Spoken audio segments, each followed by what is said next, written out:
जरा सोचिए, एक ऐसी घटना जहां एक पब्लिशर की दिन दहाड़े चाकू मारकर हत्या कर दी जाती है। और हैरानी की बात तो यह है कि उस हत्यारे को एक हीरो की तरह सेलिब्रेट किया जाता है। इतना ही नहीं, शांति के सबसे बड़े प्रतीक माने जाने वाले महात्मा गांधी पर एक धर्म का बचाव करने और दूसरे को बिल्कुल अकेला छोड़ देने के बेहद गंभीर आरोप लगते हैं। भाग 1, 1920 के दशक का जहर। अब देखिए, इस भयंकर संघर्ष के चरम को समझने के लिए हमें थोड़ा पीछे 1920 के दशक वाले ब्रिटिश भारत में जाना होगा। ये वो दौर था जब सांप्रदायिक तनाव पूरी तरह से चरम पर था। हवा में मानो पूरी तरह से जहर घुल चुका था। अगर हम इस पूरे घटनाक्रम की टाइमलाइन को देखें तो कहानी 1920 के दशक की शुरुआत में शुरू होती है, जब गुमनाम भड़काऊ पर्चे बांटे जाने लगे। फिर 1923 में लाहौर में रंगीला रसूल नाम की किताब छपती है और आखिरकार 1924 में गांधी जी यंग इंडिया में अपनी प्रतिक्रिया देते हैं। ये सीरियल बताता है कि 1920 के दशक की शुरुआत में पर्दे के पीछे से कुछ बहुत ही अजीब हो रहा था। गुमनाम लेखकों द्वारा लिखे गए पर्चे और किताबें ब्रिटिश भारत के कुछ हिस्सों में मस्जिदों और मदरसों के जरिए बांटे जा रहे थे और इन पर्चों में हिंदू मान्यताओं, देवी देवताओं और सुधारकों पर बेहद अपमानजनक और तीखे हमले किए गए थे। अब इन पर्चों की जो भाषा थी वो बहुत ही विशिष्ट और भड़काऊ थी। सोर्स में कुछ नामों का साफ साफ जिक्र है, जैसे कृष्णा तेरी गीता जलानी पड़ेगी, सीता का छिनाला और 19वीं सदी का लंपट महर्षि। जरा सोचिए, जब इन लेखों में हिंदू देवताओं और धर्म ग्रंथों का इस तरह की अश्लील भाषा में मजाक उड़ाया गया तो स्वाभाविक रूप से हिंदुओं के बीच एक बहुत ही भारी और सच कहें तो समझ में आने वाला आक्रोश पैदा हुआ। ऐसे माहौल में जब गुस्सा लगातार बढ़ रहा था तो सोर्स के मुताबिक गांधी जी की पहली प्रतिक्रिया क्या थी?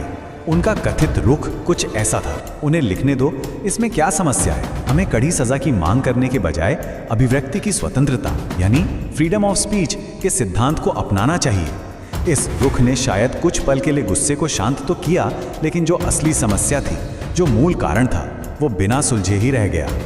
भाग 2, रंगीला रसूल का जन्म। जाहिर है, दबा हुआ गुस्सा कभी खत्म नहीं होता और यही गुस्सा 1923 के लाहौर में एक बहुत बड़ी और अत्यधिक विवादास्पद जवाबी कार्रवाई के रूप में सामने आया। साल था 1923 और जगह थी लाहौर। महाशय राजपाल नाम के एक पब्लिशर ने एक ऐसी किताब जारी की जिसने तहलका मचा दिया। शुरुआत में इसे गुमनाम तरीके से छापा गया था, लेकिन बाद में इस किताब के लेखक के तौर पर पंडित चमुपति का नाम जोड़ा गया।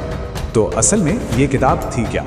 रंगीला रसूल 1923 में बहुत ही परिष्कृत यानी रिफाइंड उर्दू गद्य में लिखी गई थी। सड़क पर बंटने वाले उन सस्ते पर्चों से अलग इस किताब में पैगंबर मोहम्मद के व्यक्तिगत जीवन पर चर्चा करने के लिए बाकायदा इस्लामी ऐतिहासिक स्रोतों और हदीसों का इस्तेमाल किया गया था। लेकिन इसका लहजा बहुत ही व्यंग्यात्मक, भड़काऊ और मजाक उड़ाने वाला था। एक तरह से इसने पूरे ब्रिटिश भारत को एक टिक टिक करते हुए टाइम बम में बदल दिया। गांधी का विवादास्पद हस्तक्षेप। और फिर 1924 में ये पूरा विवाद अपने एकदम उबाल पर पहुंच गया, क्योंकि महात्मा गांधी ने इस पूरी बहस में औपचारिक रूप से अपनी एंट्री ली। सोर्स विस्तार से बताता है कि 1924 में गांधी जी ने अपने अखबार यंग इंडिया में इस मुद्दे पर लिखा। उन्होंने रंगीला रसूल की बेहद कड़ी निंदा की और उनके इस कदम ने विवाद की पूरी राजनीतिक दिशा और गतिशीलता को ही पलट कर रख दिया। आखिर गांधी जी के वो शब्द क्या थे? उन्होंने लिखा था, एक साधारण और तुच्छ प्रकाशक ने कुछ और पैसे कमाने के लिए पैगंबर मोहम्मद का अपमान किया है और मुसलमानों को ऐसी किताबें लिखने वालों को खुद सजा देनी चाहिए। अब स्रोत में उल्लिखित आलोचकों का तर्क है कि इन विशिष्ट शब्दों ने एक तरह से परोक्ष रूप से हिंसा को मूक स्वीकृति दी थी और उस पब्लिशर के खिलाफ भीड़ के गुस्से को सही ठहरा दिया। यहीं से सोर्स में आलोचकों द्वारा एक बहुत ही मुख्य आरोप उभर कर आता है, कथित दोहरा मापदंड। जरा तुलना करके देखिए, एक तरफ हिंदू विरोधी ग्रंथों पर प्रतिक्रिया थी, जहां कथित तौर पर फ्रीडम ऑफ स्पीच की वकालत की गई थी, और दूसरी तरफ थी रंगीला रसूल पर प्रतिक्रिया, जहां सीधे प्रकाशक के लिए सजा की मांग की गई। आलोचकों के अनुसार यह साफ तौर पर इस बात पर निर्भर था कि कौन सा समुदाय आहत हुआ है। इसी बुनियाद पर सोर्स के मुताबिक गांधी जी के आलोचकों ने कई बेहद कड़े दावे किए। उन पर चरम मुस्लिम तुष्टीकरण यानी एक्सट्रीम अपीजमेंट का आरोप लगाया गया। यह दावा किया गया कि उन्होंने खुद के ही अभिव्यक्ति की स्वतंत्रता के सिद्धांतों को छोड़ दिया है।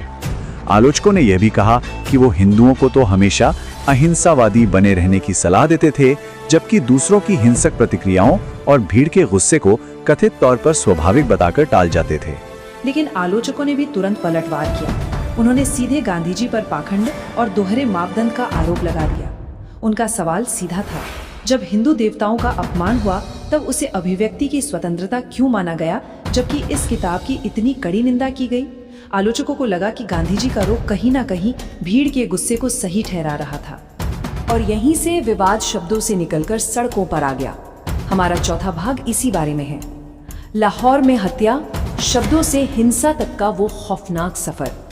वैचारिक बहसें अब सीधे तौर पर खून खराबी में बदलने लगी थी।